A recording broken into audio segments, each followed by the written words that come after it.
पुराण की जय हो। अपना प्रतिष्ठा प्रदान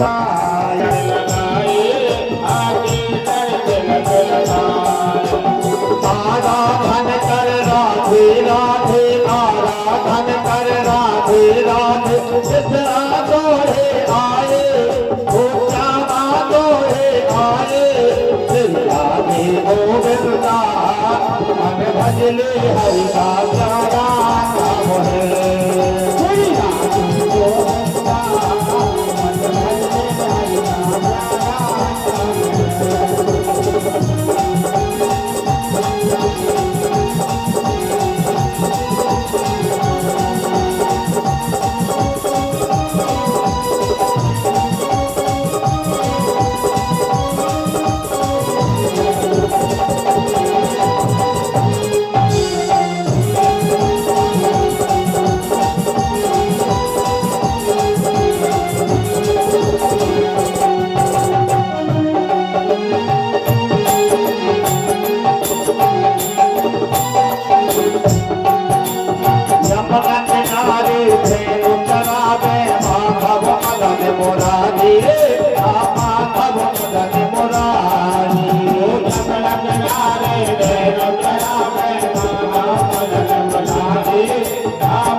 यत् बलं ब्रह्मण ज्ञानं ब्रवे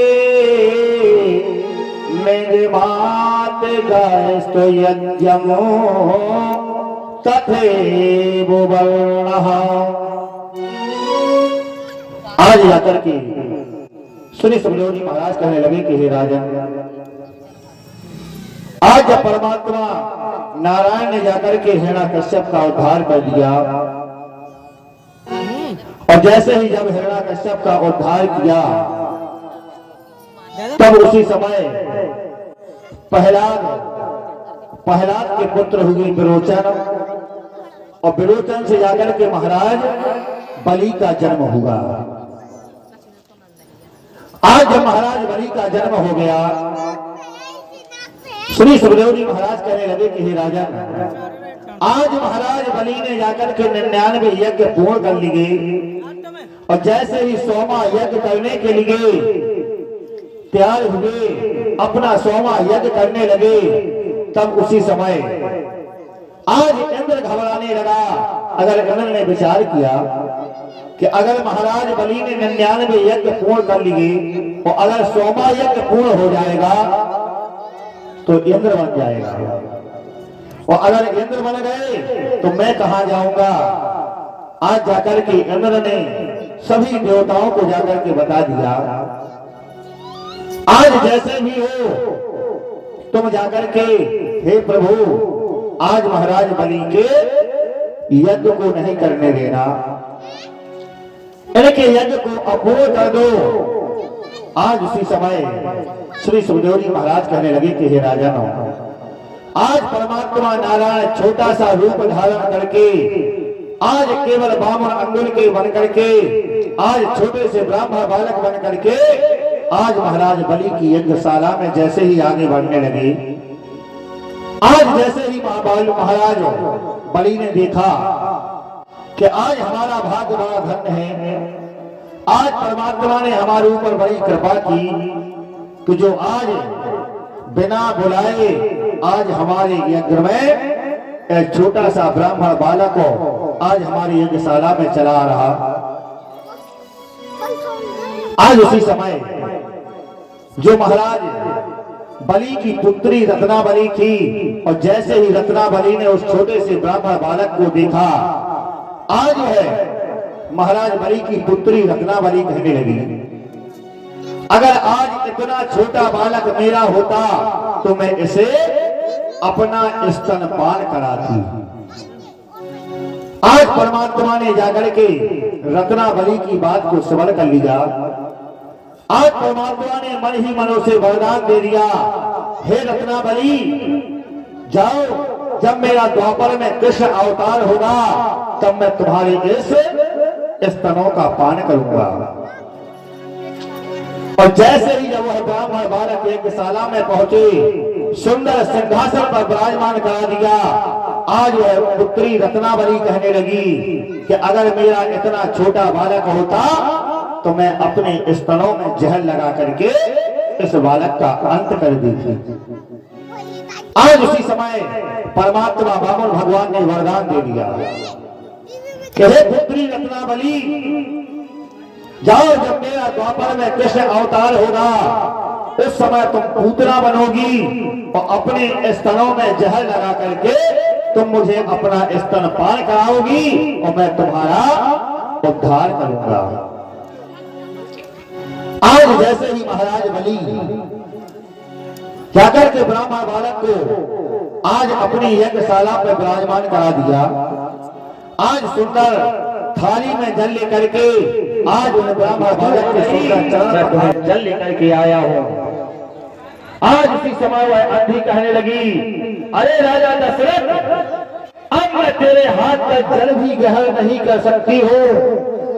जाओ, मैं तुझे श्राप देती हूँ कि जिस पुत्र के वियोग में आज मेरा प्रारब्ध हो रहा, इसी पुत्र के वियोग में तू भी मरेगा। उस कमंडल पे लेकर के महाराज दशरथ जी चले आ रहे थे और रास्ते में सिंगी ऋषि जी मिल गए। आज सिंगी ऋषि कहने लगे महाराज ये आज आपके हाथ में जल का कमंडल कैसा। आज उसी समय महाराज दशरथ जी बताने लगे हे सिंगी ऋषि जी आज हमारे तीर से सुवर्ण कुमार का अंत हो गया। हम जब उनके माता पिता के पास में जल लेकर के गए तो उन्होंने मुझे श्राप दे दिया। सिंगी ऋषि थे बात का रिसर्च कर लिया कि आज इस कमंडल में श्रापित जल है और इसी जल के द्वारा जब हव बनाया जाएगा तो राजा दशरथ की संतान होगी, नहीं तो राजा दशरथ की कोई संतान भी ना होती। आज उस कमंडल को लेकर के सिंगी ऋषि ने अपने आश्रम में रख लिया था और वशिष्ठ मुनि थे उनने बात का मनन कर लिया कि जो राजा दशरथ का श्रापित जल है वो सिंगी ऋषि के पास है और जब तक सिंगी ऋषि यज्ञ में नहीं आएंगे वो श्रापित जल नहीं लाएंगे तब तक इनके कोई संतान नहीं होगी। आज श्री सुखदेव जी महाराज कहने लगे कि हे राजन आज इस कारण से जाकर के गुरु वशिष्ठ जी ने सिंगी ऋषि को राजा दशरथ जी के यहाँ बुलाया। आज जाकर के बताने लगे कि सिंगी ऋषि वशिष्ठ बुलावा, सिंगी ऋषि वशिष्ठ बुलावा, वशिष्ठ बुलावा,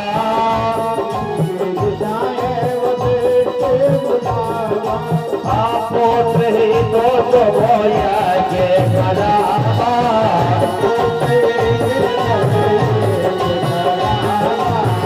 पुत्र ही तो भैया के करावा।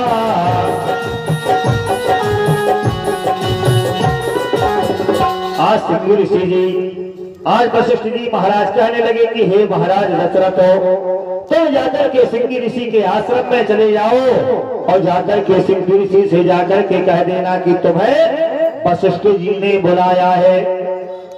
अगर वो पूछे किसके लिए बुलाया तो जाकर के बता देना कि अयोध्या में पुत्रेष्ठ यज्ञ करना है।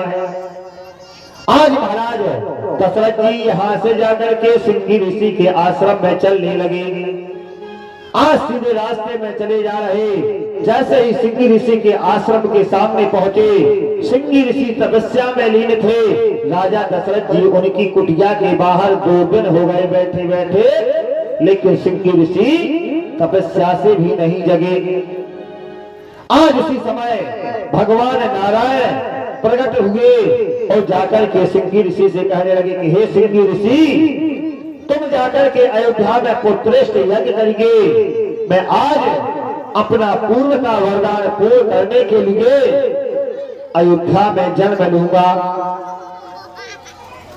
आज उसी समय जैसे ही सिंगी ऋषि की समाधि खुली बाहर देखा दशरथ जी विराजमान थे। आज बड़े आदर सहित दशरथ जी को अंदर ले आए। आज जाकर के महाराज दशरथ जी ने चरणों में प्रणाम किया। जाकर के कहने लगे कि हे सिंगी ऋषि तुम अयोध्या में पुत्रेष्ठ यज्ञ करने के लिए तुम्हें वशिष्ठ जी ने बुलाया है। आप तो हमारे साथ चलिए। आज उसी समय सिंगी ऋषि जी ने उस श्रापित जल को ले लिया। आज महाराज दशरथ जी के साथ में आज सिंगी ऋषि पुत्रेष्ठ यज्ञ करने के लिए आज अयोध्या में आ रही।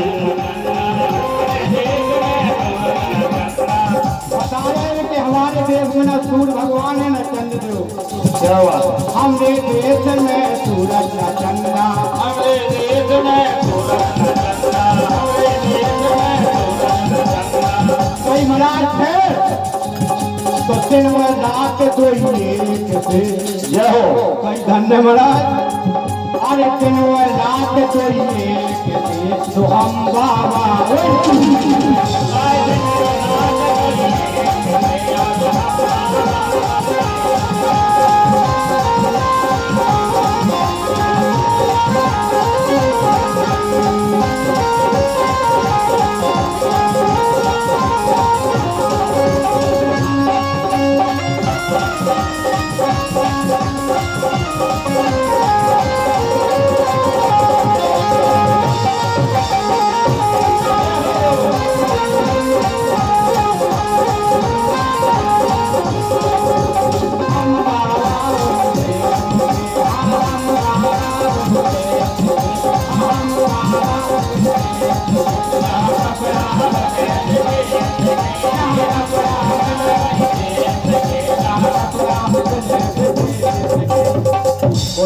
भगवान की जय हो।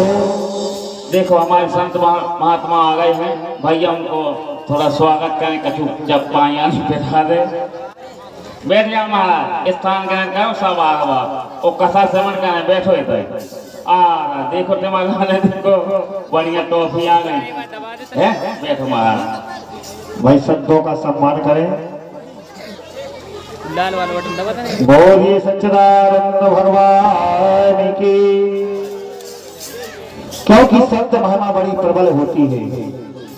अगर संतों से पूछा जाए तो संत कैसे होते हैं, संत का भाव क्या है, आज बाबा गोसाई जी बता रहे कि संत सरल चित जगत हितो जान स्वभाव स्नेह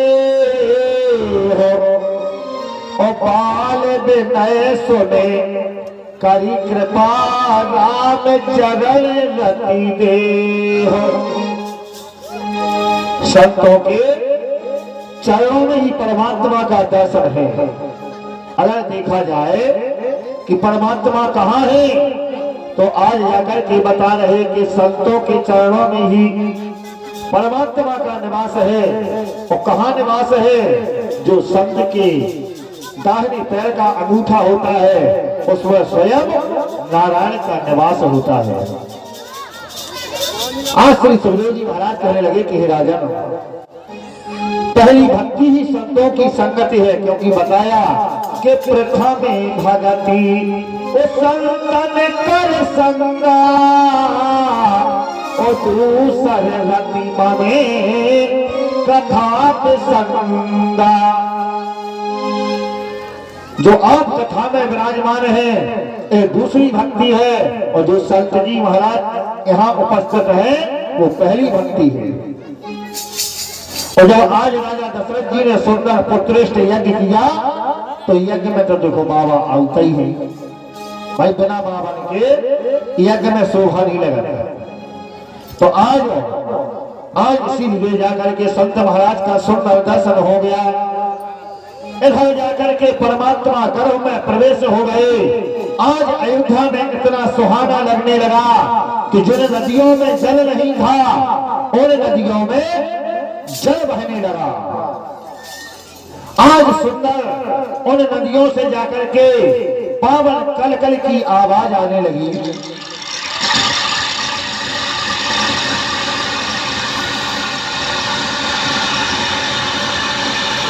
सुंदर पक्षियों की गुंजार की आवाज आने लगी, कोयले सुंदर गान करने लगी।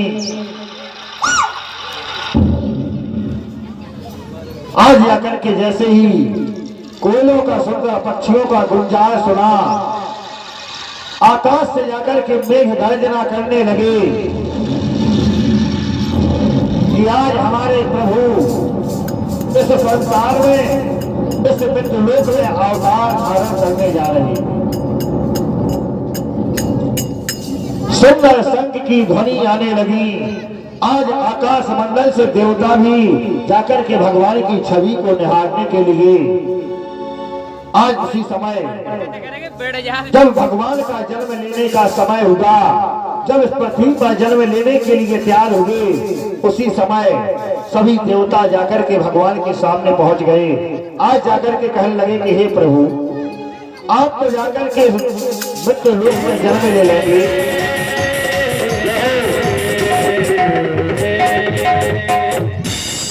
आज जाकर के जैसे ही देवकी ने अपना रंग बनाया, आज जाकर के कहने लगी कि हे प्रभु, अब तो हमारी रक्षा करना।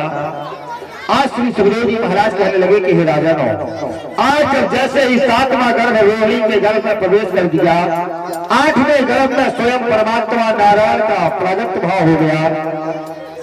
आज जब जैसे ही भगवान का जन्म लेने का समय हुआ, रात्रि के ठीक 12 बजे अष्टमी तिथि, भादों का महीना, दिन बुधवार, रोहिणी नक्षत्र, आज परमात्मा कन्हैया इस पृथ्वी का भार हरण करने के लिए इस धरा पर आज परमात्मा अवतार लेने जा रहे। आज इसी समय आज इस कंस का पाप पूर्ण करने के लिए आज परमात्मा नारायण